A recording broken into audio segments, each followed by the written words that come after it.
Steve, mon ami, cool de se prendre un petit temps une semaine après le MMA Camp. Ouais, cool, hein.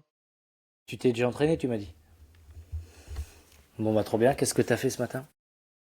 Ce matin, j'ai fait un peu de drill striking et de technique MMA aussi. Tu me disais que tu t'entraînais où précisément en France? Là, j'étais à Honner je me suis entraîné à Honner Eh, de Voltaire. bah écoute, on va se croiser parce que moi c'est le Honor où je vais. Ouais, ouais, mais je t'ai déjà vu là-bas carrément. Ok, bon bah c'est cool. Il y en a qui habitent comme Issa, il habite à Caen, l'autre il habite en bas de la France. Ça va être dur de se croiser à On mais toi on pourra se croiser même sans le vouloir, c'est cool. Ouais, ouais. Bon bah super. Ça faisait combien de temps que tu pratiquais le MMA avant le camp, toi?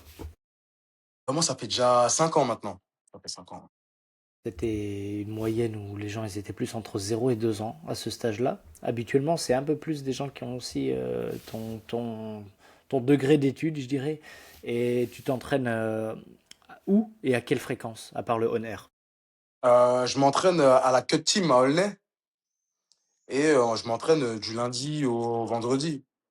Le lundi, ouais, il y a que le mercredi, j'y vais pas parce que c'est le JJB. JJB, j'accroche pas au JJB.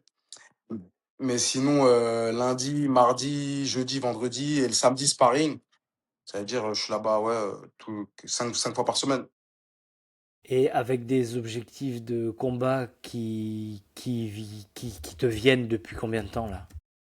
Ben là, cette année, l'envie de combattre, ça m'est venu. Et puis, ben, depuis cette année que là, j'ai envie de combattre en vrai. Et avant, c'était plus peut-être des collègues qui t'ont donné envie parce que tu entendais qu'ils revenaient de compétition ou des trucs comme ça? Non, même pas. Avant, je me préparais et tout, mais j'étais pas à l'aise avec le fait de rentrer dans une cage et frapper quelqu'un, tu vois. Ah ouais? Comment ça J'étais se... pas, j'étais pas à l'aise avec ça. Genre, pour moi, rentrer dans une cage et me dire que je vais, entre guillemets, bah, essayer de faire très mal à quelqu'un, j'étais pas très à l'aise avec cette idée-là. Donc, j'étais juste là, oui, bah, tu sais quoi, je m'entraîne et tout, j'apprends à me battre et tout. Voilà, tout ça pour moi. Et puis après, avec le temps, j'ai commencé à me dire, bon, bah, mes compétences, elles se sont améliorées. Et puis, j'ai commencé à me dire que ça pouvait être du sport. On peut rentrer dans une cage et se mettre dessus et c'est du sport. Même si on se fait très mal, ça reste du sport.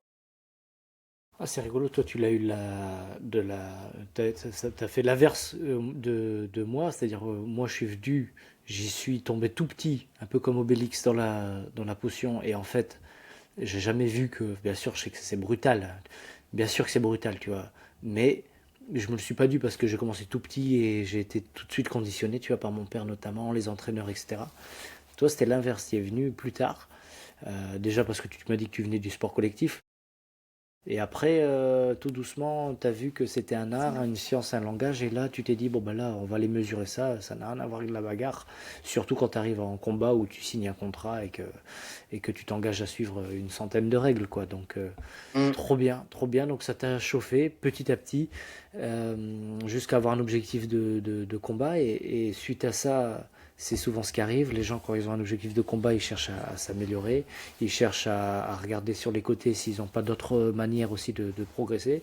À ce moment-là, on est tombé ensemble sur Instagram et je t'ai proposé le MMA Camp. Et qu'est-ce qui a fait que tu t'es dit, bah allez, je le fais? Bah, c'est en t'écoutant en vrai, hein. Moi, j'ai regardé tes vidéos et je t'ai écouté parler surtout.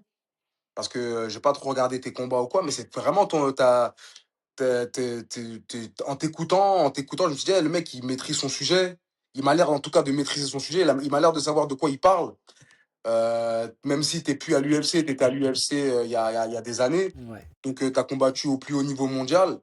Donc, quand j'entends ça, un mec qui a combattu au plus haut niveau mondial à 23 ans, en gros, toi, tu as fini le jeu, et qu'ensuite, je t'entends parler et que je vois que ben, ce que tu dis, ça me parle et ça a du sens, ben, je me suis dit, bah, tu sais quoi, je vais aller voir ce qu'il propose, tu Bon, bah, c'est cool. Et juste avant de te dire de venir, t'as pu avoir des hésitations avant de t'inscrire?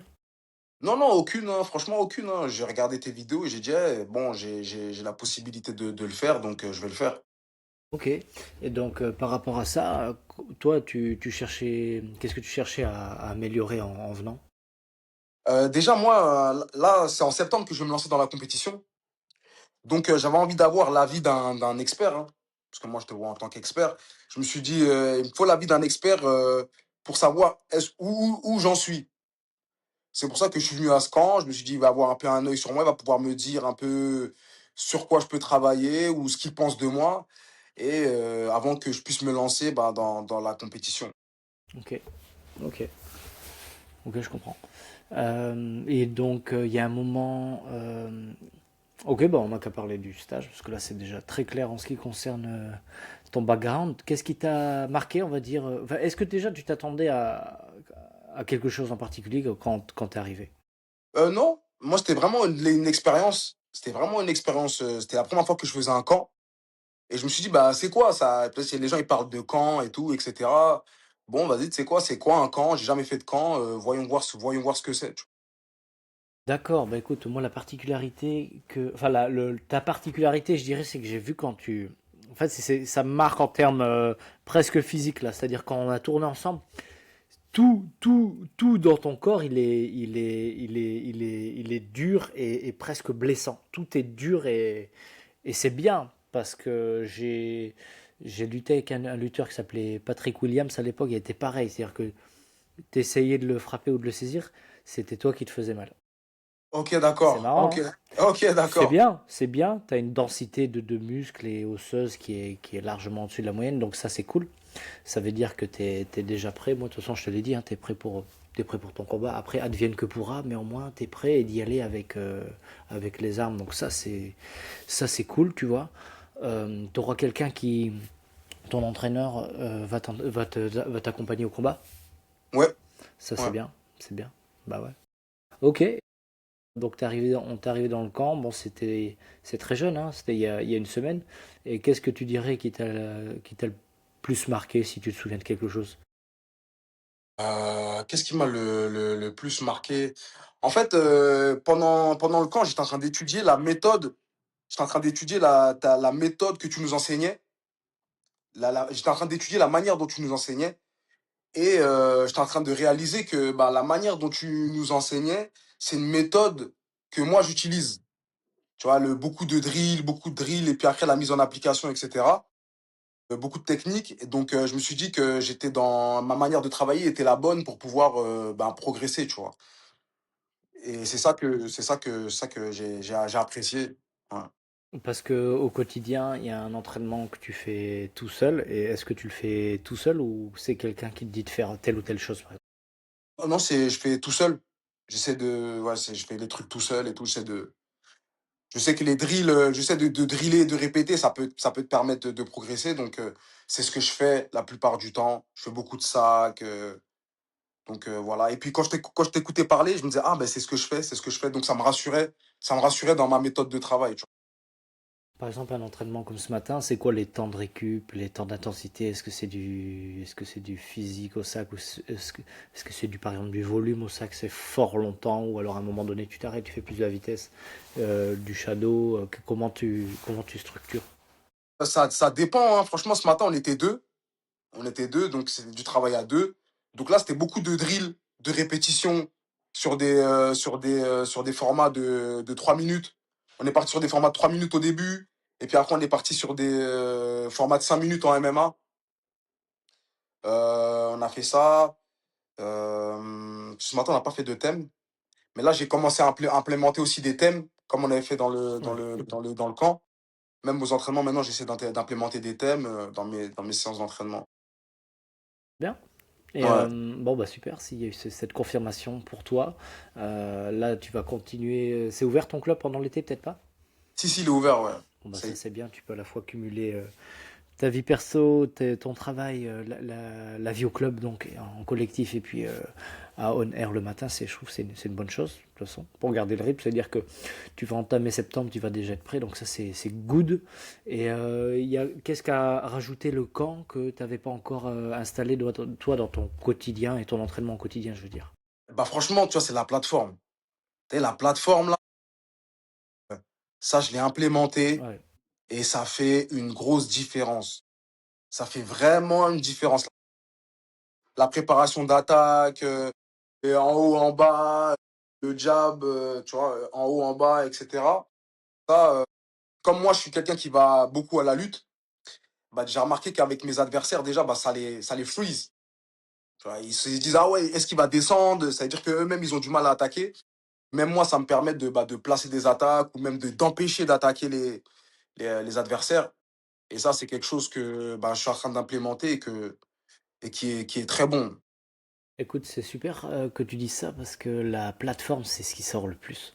C'est ce qui sort le plus. Dans l'interview, je vais la mettre sur ma chaîne où enfin, je place tous les témoignages et les interviews un peu. Et c'est ce qui ressort le plus. Donc c'est cool. C'est cool et c'est cool de te savoir aussi pas loin. Toi, t'es pas loin de Paris. Moi, j'accompagne quelqu'un au combat, un mec qui est au KSW là, qui va combattre à l'Hexagone. Et à l'occasion, on pourra se faire des séances tous ensemble, ça peut être bien. Ouais, ouais, clairement, clairement. Pareil, si tu as un collègue qui a un minimum de niveau, on pourra se faire ça à 3-4, ça va être cool, hein. Ok, ok, bah, avec plaisir. C'est cool, c'est cool. Je t'ai piqué aussi, il y a deux trucs que je t'ai piqué. C'est le type jambe avant. Parce que j'ai vu, quand t'avances, t'envoies la jambe avant. Il y a ça.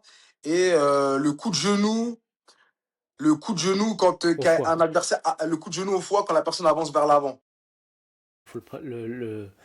Faut le faire comme si t'allais pas le faire. Tu le fais comme si jamais ça te venait, tu viens comme si t'allais comme un teubé. T'arrives vers l'adversaire. En fait, non, il se lève. Il se lève comme ça. Ah ouais, je l'avais oublié, je suis là comme.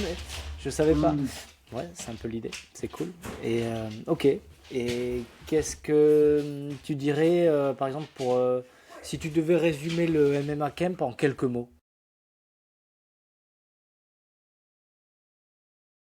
Un seul mot, fondamentaux. Ok.